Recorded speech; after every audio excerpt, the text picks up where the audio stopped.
and 35th District Representative Dan Griffey is in studio. Morning, Dan. Good morning. Nice to see you in person, Vicky. I feel like I know you. I know. Well, I've good to see heard you your too. voice for months now. Very Thank cool to you. have Vicky here on the air, and very cool to have you in studio here today. I know on your way into the Capitol, lots of things going on. Lots of folks still riding high from last week with the Hirst decision and then the capital budget. Big impacts for the 35th. So let's start with that Hirst decision. And that had to have been pretty big. It was big deal. Senator Sheldon voted no, and I actually kind of leaned no. And I think if you remember his interview, he had good reasons why no was a way to go. But when I looked at all the body of work in there, the fact that we protected water rights in perpetuity for those that already have a well, we can drill wells. We made wise decisions. At one point in time in negotiations, they limited it to 350 gallons a day, which was intolerable. We needed something better. And when we did the math on an average over a year of 950 gallons a day, that means you could go over a little bit, like if you're filling a hot tub or something like that. But we think it's a really good, solid number that we came to. We did really good things, I think, with our stormwater planning and how we're going to go into the future with that. Negative things, we have now another big government fee.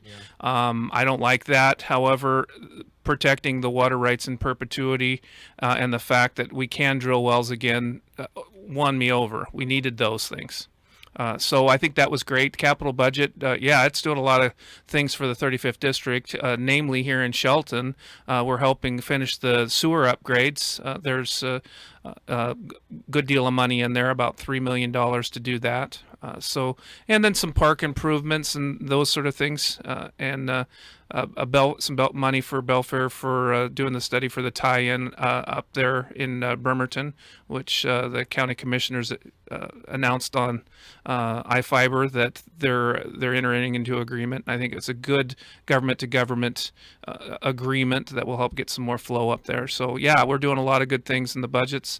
I am overall happy with it. Would I like to seen the fee a lot lower? Yes, absolutely. So this was a holdover from last session, which we know drug on and caused a lot of folks to dig their heels in, kind of like what we're seeing in their nation's capital.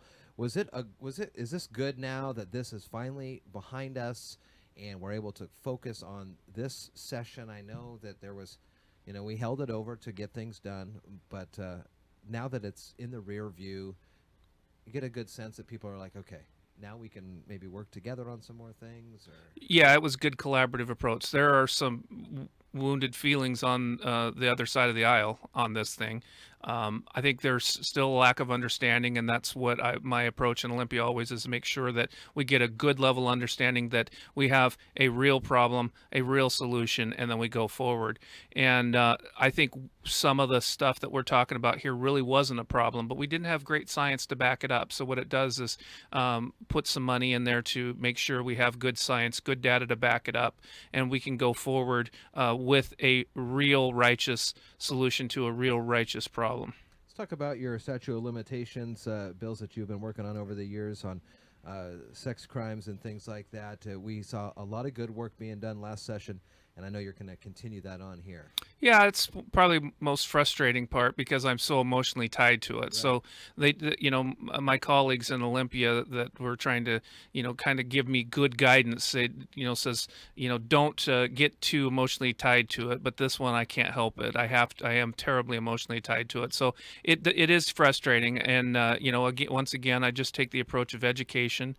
This year, my strategy was lining out all the crimes that I want to eliminate the statute of limitations on and actually describing what somebody had to do to be convicted of that crime.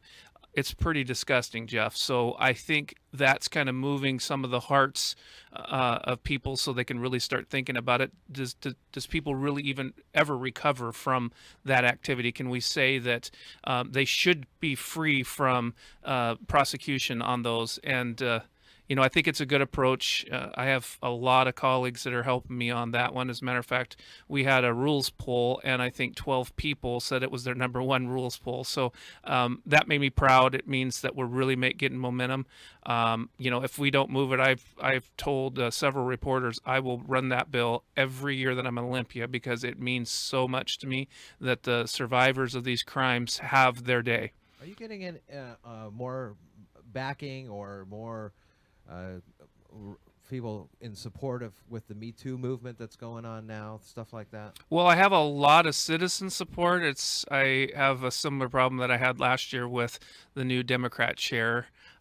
So it's a bipartisan approach to being against the bill. So I have a sit-down meeting with a senator, and we're going to work it out, I hope.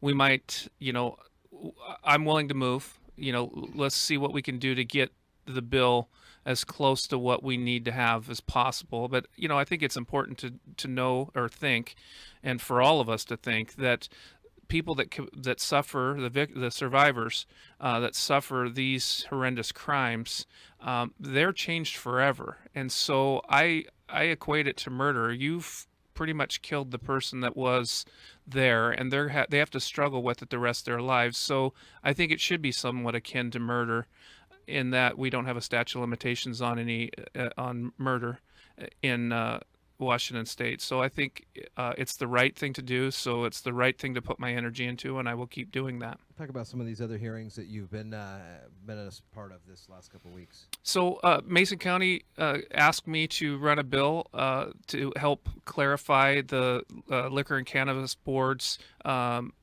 partnership, if you will, with the local government. They're not doing a very good job to partner with licensing new and renewal licensures for marijuana dispensaries and grow operations. And I'm trying to say that, if we're going to have this, if it's going to be legal, that liquor and cannabis can be a good partner. So we're running a bill at the request of Mason County that would establish a 6-month temporary license. In those 6 months, they can obtain capital, get their business up and running, and then they have to show proof that they complied with local requirements before they get their final approval.